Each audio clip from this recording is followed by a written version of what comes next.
Bonjour mes chers amis, bonjour et bienvenue à notre chaîne YouTube IMAD Detect. Donc aujourd'hui l'idée c'est de pouvoir vous présenter la puissance du F-Pulse. Donc on a déjà vu quelques vidéos qui parlent de cette puissance-là sur le terrain. Là on va voir en fait ce qu'on appelle un air test sur F-Pulse. C'est-à-dire qu'il n'y a pas d'obstacle entre l'objet et le pinpointer. Ça nous permet bien entendu de voir aussi ses capacités en termes de puissance. Donc c'est très important de pouvoir acheter un pinpointer avec une capacité de puissance et lorsque vous sortez avec, vous savez qu'est-ce que vous en attendez.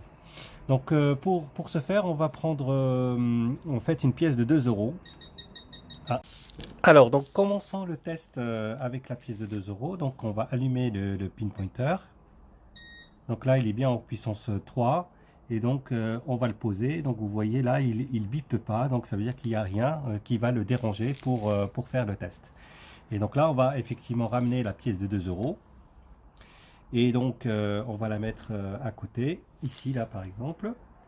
Et on va s'approcher du F-Pulse. Et là, vous voyez, il commence déjà à détecter la pièce de 2 euros. Voilà. Donc, on va prendre un crayon. On va faire un trait limité là. Et donc après on va mesurer ce trait de combien de centimètres il fait. Ensuite euh,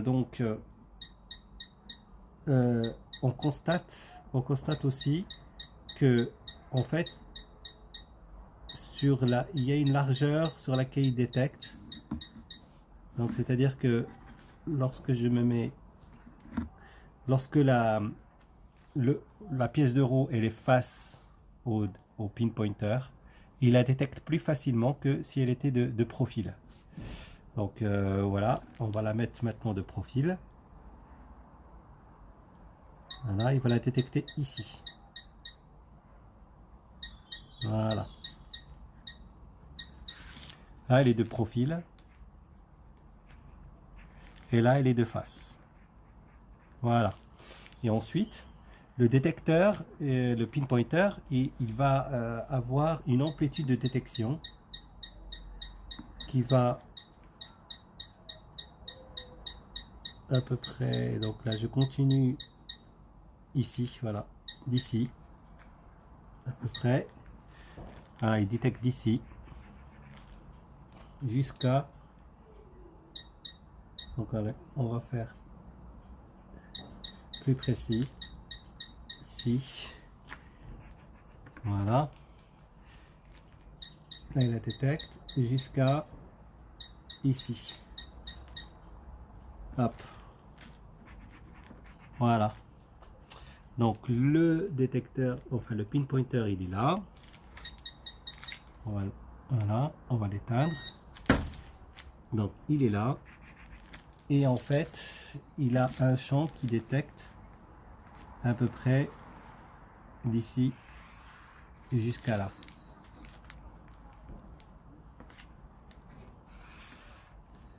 Très bien. Donc on va le rallumer.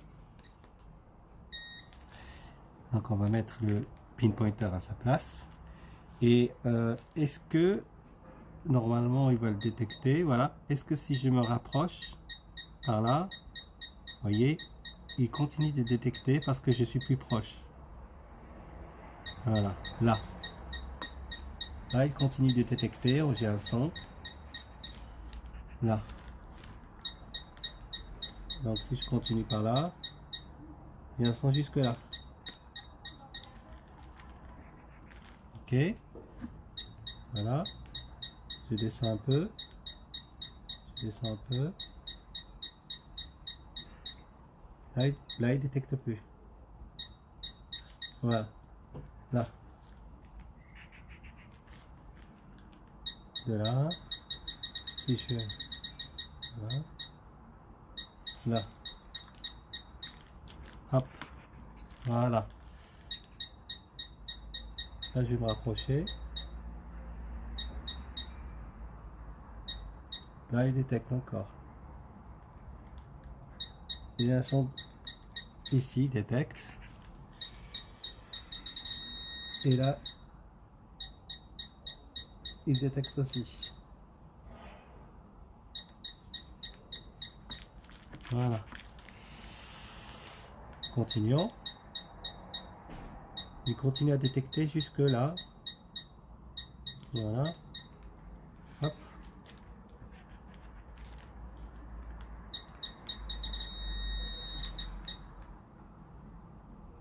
Voilà, là. Voilà. Donc là, on a un champ de détection du pin pointer qui va de là à peu près.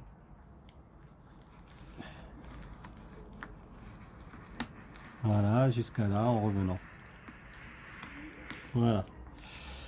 Donc c'est assez impressionnant. Ça veut dire que en pleine puissance, il a quand même un champ assez intéressant. Alors, bien entendu, il va continuer à détecter puisqu'en fait, le détecteur, tout au long ici, il peut détecter. Hein.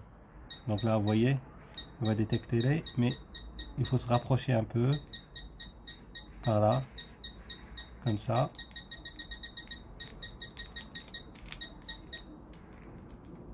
Voilà. Comme ça à peu près, il va faire, il va continuer sur la fiche jusque là. Et par là, là aussi il détecte.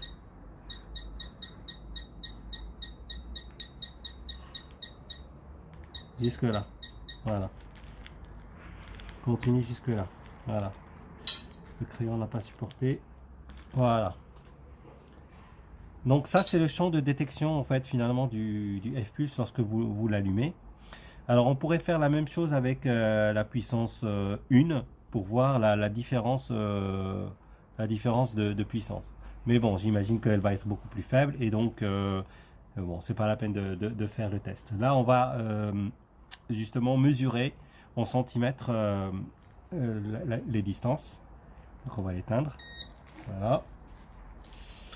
Et on va mesurer donc les distances. Donc on a donc du détecteur jusqu'à la pointe, on a à peu près 9,8 cm. Voilà. 9,8 cm. De profil, il est à 5,5 cm. Voilà. Ici, d'ici à là, on est à 8 cm. D'ici à là, on est à 7 cm. Voilà. Donc on a à peu près 9,8, 8, 7. Voilà. Donc si mon détecteur il se trouve là, mon objet il peut être à 8 cm, comme il peut être à 9,8 cm ou à 7 cm. Voilà. Alors maintenant on va changer les piles. Donc pour ce faire, on va prendre ce compartiment là, on va prendre 10 centimes. Voilà, à l'aide d'une pièce de 10 centimes, on va pouvoir ouvrir le compartiment des piles. Voilà. Très bien. On voit ici le ressort qui est là, ça veut dire que c'est le pôle négatif des piles qui doit être là. Et donc là, on va mettre des Duracell Simply, hein, donc LR6, 1,5 volts, 2A. Bon, parfait. Donc le pôle négatif de ce côté et le pôle positif à l'intérieur. Et donc on rebouche. Alors on voit bien qu'il y a un plastique ici en fait, un joint qui permet justement de garantir l'étanchéité du détecteur. Rappelons que en fait ce pin pointer peut aller jusqu'à 3 mètres de profondeur. Voilà. Bien entendu, j'ai jamais essayé. C'est le constructeur qui annonce ça. Et donc là, on va faire donc le même test juste en termes de profondeur pour savoir si maintenant qu'on a changé les piles, est-ce que le détecteur est plus puissant ou pas. Voilà, ça permet de savoir si effectivement on perd de puissance lorsqu'on fait le détecteur en fait finalement perd d'énergie. Et donc là on va prendre toujours la même pièce de 2 euros. Donc elle est bien détectée. Voilà. Bah, finalement elle est détectée presque au même endroit qu'avant. Donc pas plus profond. C'est exactement la même distance. Voilà. Donc c'est une bonne nouvelle finalement. C'est pas parce qu'en fait le détecteur, euh, les piles sont moins fortes que le détecteur est moins puissant. Donc on utilise toujours euh, la pièce de 2 euros avec des piles neuves maintenant.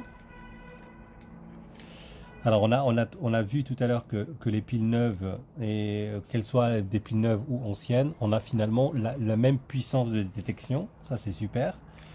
Ensuite, on va étudier le point d'impact et le nombre d'impulsions. Ou de pulsions, je ne sais plus, mais l'idée, vous avez compris, c'est le nombre de bips qu'on va avoir. Donc on allume le détecteur et on va se mettre au niveau 1. Voilà. Il commence déjà à détecter ici. Ça, c'est le premier bip. Donc on va ici faire un trait, on va dire le premier. Maintenant, on va chercher. Donc quand je dis le premier, c'est-à-dire le 100. En fait, si on veut comparer entre le premier et le dernier, c'est ça en fait. Là, vous voyez, on va voir combien il y a de bips différents, espacés de manière différente. Voilà. Là, c'est le premier. On se rapproche un peu.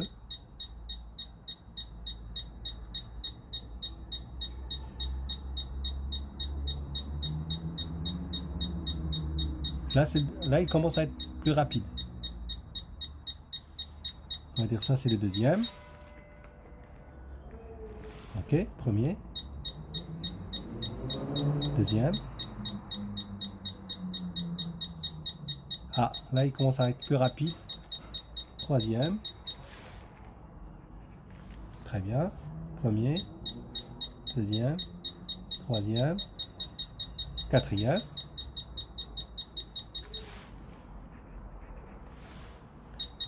Quatrième. Cinquième.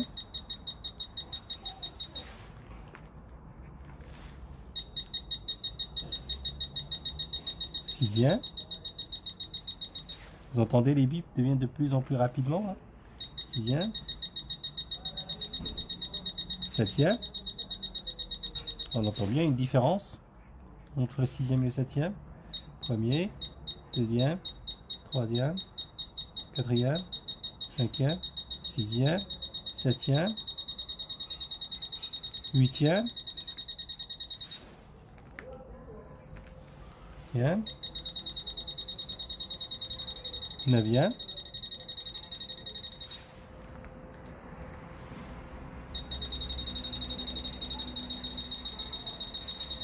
Voilà, là il s'emballe.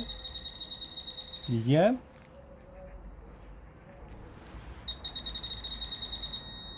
Ah, c'est le point d'impact. Voilà, le point d'impact, il est vraiment à côté du dixième. Hein.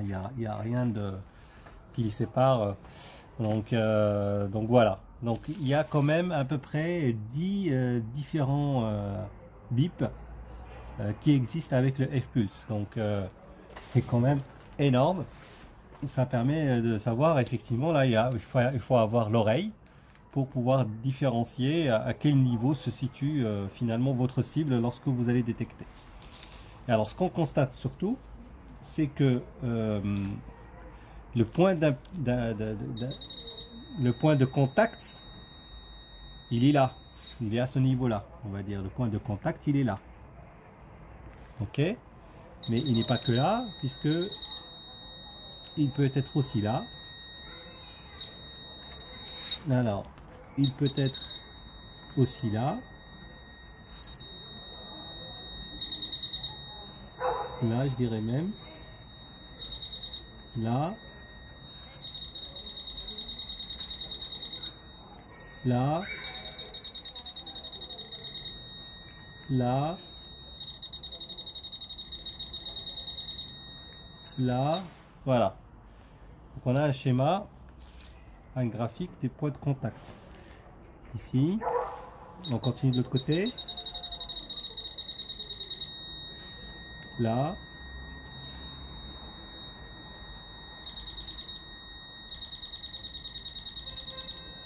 Là.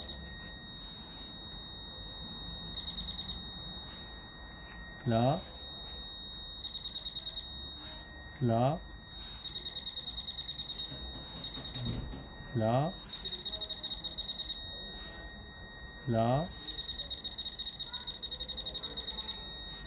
Là. Et puis là. Voilà. Donc ça c'est le champ de contact que nous avons avec le F-Pulse. Sachant qu'il a été positionné ici.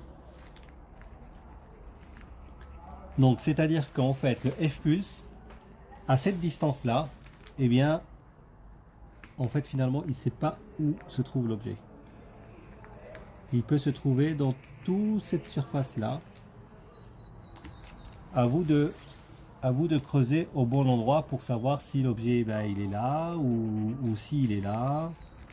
Voilà, ou s'il est là. Donc en fait, pour moi, c'est l'un des points négatifs du F-Pulse parce que ce point de contact qu'on devrait entendre ne devrait être vraiment qu'au contact du détecteur. C'est-à-dire que le pinpointer il est là et ce son là on devrait l'entendre ici, pas là, parce que je sais que ici à partir de là c'est bon, j'ai juste à aller chercher la pièce ou ici ou ici.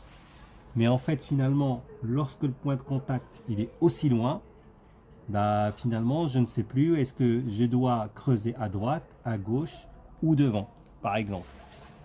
Et on va voir combien de centimètres ça fait d'imprécision finalement. Ça fait 3,5. Voilà, 3,8.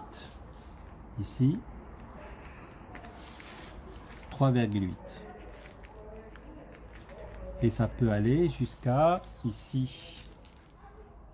Combien j'ai? J'ai 4,1. Allez, on va dire 4. Ici, j'ai 3,6. Voilà, ainsi de suite en fait, hein. Donc dans toute cette surface là, là par exemple, ou là par exemple, là partout il peut avoir la cible. Donc ça c'est vraiment dommage parce que du coup on peut pas savoir où creuser en fait, à quel endroit il faut creuser pour trouver sa cible. Alors bon, quand il s'agit d'une pièce de monnaie telle que les 10 centimes, etc., c'est pas un problème. Quand il s'agit par exemple d'une bague ou une trouvaille intéressante, bah il va pas falloir se tromper parce que si jamais on creuse ici, on peut écraser la bague ou on peut endommager en fait finalement la cible.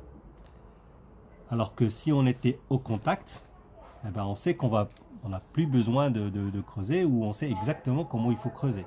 Donc là, on ne sait pas, on va piocher par là, on va piocher à gauche, on va piocher devant.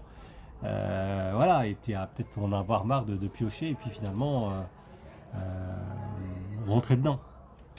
Voilà, donc bon, il faut imaginer ça en 3D parce que finalement, puisque le pinpointer il est sensible en 360, ça veut dire que là, tout ça, en fait, c'est un volume global de champ de sensibilité.